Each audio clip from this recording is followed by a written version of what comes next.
നമസ്കാരം.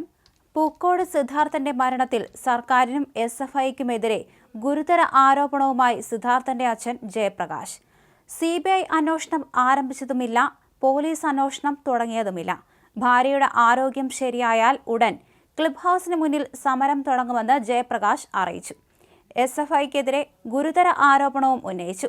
എസ്എഫ്ഐ നേതാവ് ആർഷയുടെ താവളമാണ് പൂക്കോട്ടെ യൂണിയൻ റൂമെന്നും സിദ്ധാർത്ഥനെ പീഡിപ്പിച്ചതിൽ ആർഷോയ്ക്കും പങ്കുണ്ടെന്നും സിദ്ധാർത്ഥന്റെ അച്ഛൻ പറയുന്നു. പൂക്കോട് ആർഷോ സ്ഥിരമായി എത്താറുണ്ട്. തന്റെ മകൻ തന്നെ അത് പറഞ്ഞിട്ടുണ്ട്. യൂണിയൻ പ്രസിഡന്റിന്റെ റൂമിലാണ് ആർഷോ താമസിക്കാറുള്ളത്.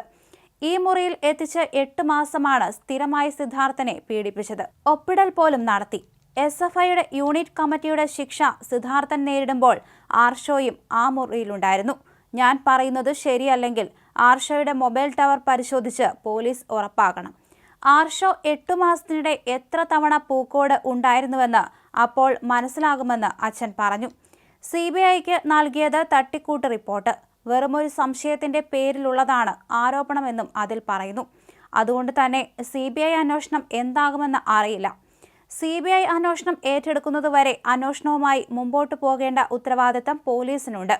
എന്തുകൊണ്ടാണ് പോലീസ് അന്വേഷണം അവസാനിപ്പിച്ചതെന്ന ചോദ്യമാണ് സിദ്ധാർത്ഥന്റെ അച്ഛൻ ചോദിക്കുന്നത്.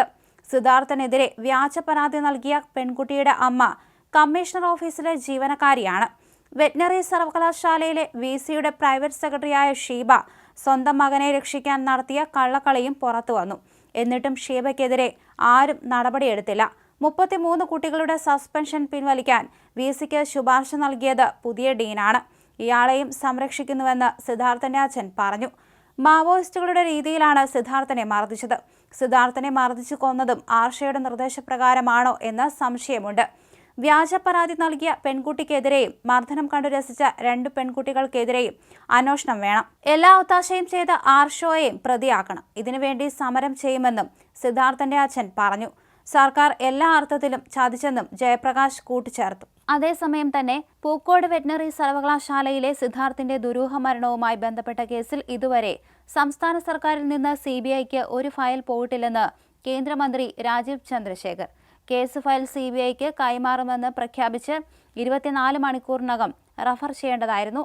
സിബിഐ അന്വേഷണത്തിന് മുമ്പ് എന്തിനാണ് വിദ്യാർത്ഥികളുടെ സസ്പെൻഷൻ പിൻവലിച്ചതെന്നും രാജീവ് ചന്ദ്രശേഖർ ചോദിച്ചു. കേസിന് തട്ടിക്കളിക്കാൻ സമ്മതിക്കില്ലെന്നും ഉടൻ സിബിഐ അന്വേഷണം തുടങ്ങണമെന്നും തിരുവനന്തപുരം ലോക്സഭാ മണ്ഡലത്തിലെ BJP സ്ഥാനാർത്ഥി കൂടിയായ രാജീവ് ചന്ദ്രശേഖർ പറഞ്ഞു.